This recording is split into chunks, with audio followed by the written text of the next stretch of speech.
A remuneração é totalmente paga pelo usuário à concessionária, mediante o pagamento de tarifa.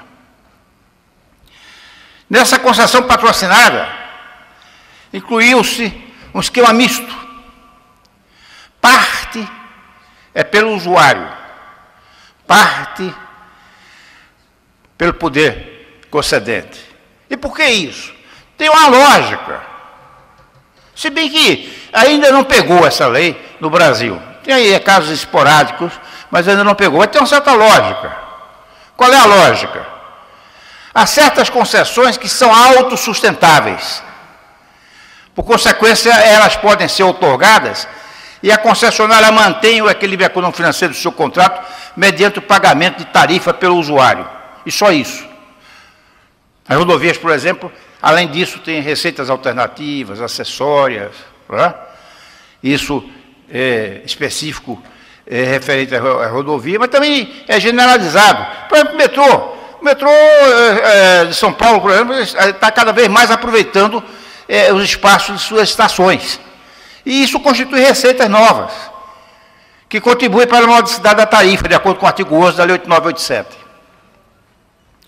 A inovação aqui, a concessionária recebe parte da remuneração do usuário, mediante pagamento de tarifa, e parte do poder concedente mediante pagamento de preço privado.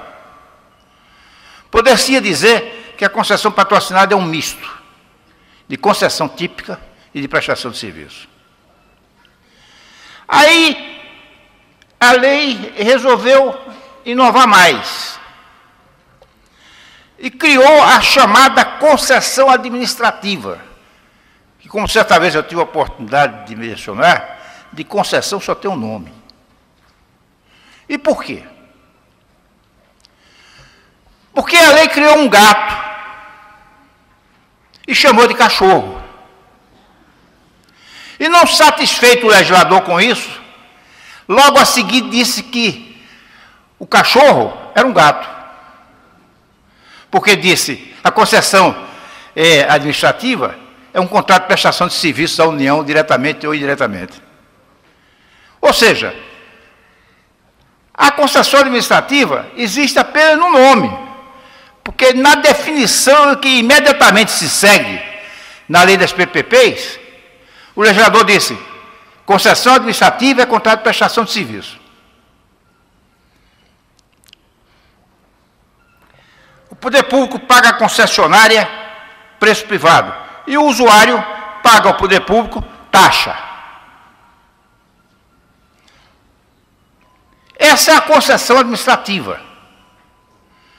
Por que a lei das PPPs inovou nessa questão de concessão patrocinada e de concessão administrativa? Ela poderia ter feito de outra maneira. Talvez não tivesse o impacto, PPP, parceria pública e privada, mas ela poderia ter feito de outra maneira. Ela poderia ter modificado a lei 8987, admitindo que a administração poderia pagar parte da remuneração à concessionária. Poderia alterar a lei 8666 no artigo 57, dizendo que para contratos superiores ao valor de 20 milhões de reais, o prazo não precisava ser de 60 meses, prorrogar por mais 12, poderia ser de até 35 anos. Ela o fez de uma maneira que eu não tenho aqui dizer sim ou não, nem criticar, nem não criticar, simplesmente acentuar que poderia ter sido feito de uma maneira mais simples, não foi. Mas nós temos que decodificar isso e para interpretar. Esse é o esquema da chamada concessão administrativa. Agora, comparem esse quadro. Comparem a concessão administrativa com a terceirização. Eu falei na terceirização, prestação de serviço. Estou falando agora em concessão administrativa. Compare esse quadro. Na concessão administrativa, nós temos poder público, concessionária, entre aspas, e usuário. Embaixo, nós temos poder público, prestador de serviço, usuário. O quadro é idêntico. O usuário paga ao poder público taxa. O poder público paga a concessionária, entre aspas, ou prestador de serviço, preço privado. Esse quadro mostra claramente aquilo que eu acabei de dizer. Não existe concessão administrativa. O que existe é contrato de prestação de serviço, a que se deu o nome pomposo de concessão administrativa. Aí eu volto à noção de contratos coligados. E então entro diretamente no assunto que me cabe neste seminário.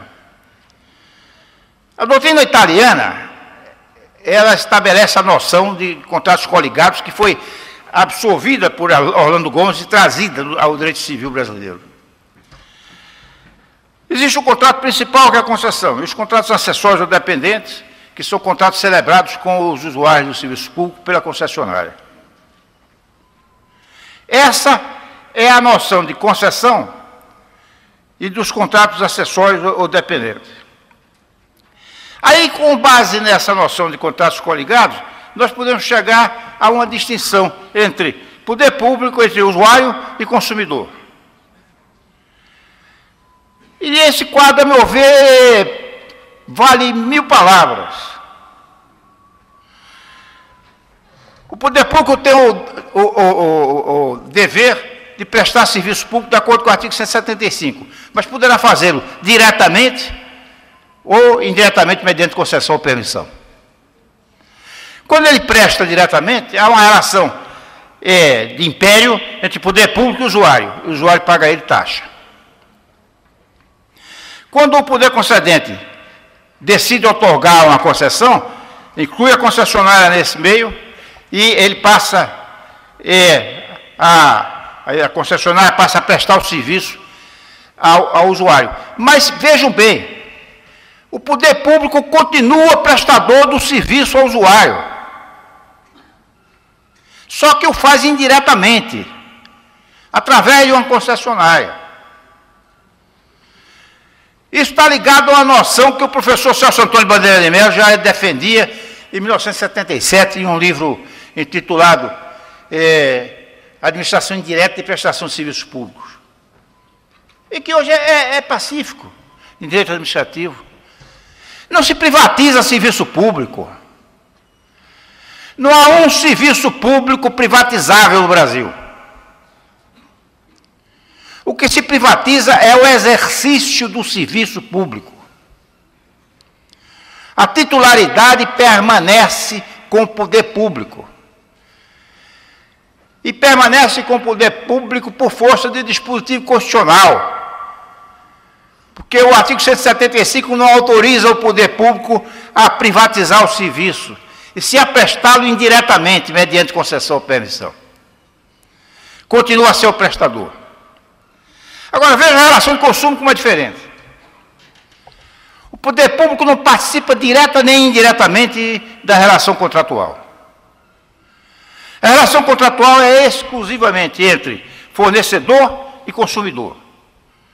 Ao poder público compete defender o consumidor, de acordo com a Constituição. Então ele não faz parte da relação, quer diretamente, quer indiretamente. Há, sim, uma distinção, a meu ver, clara entre usuário de serviço público e consumidor. Recentemente eu li no jornal uma declaração de uma autoridade pública. Estava havendo um conflito entre usuários de um serviço, que eu não vou dizer qual, e concessionárias desse serviço.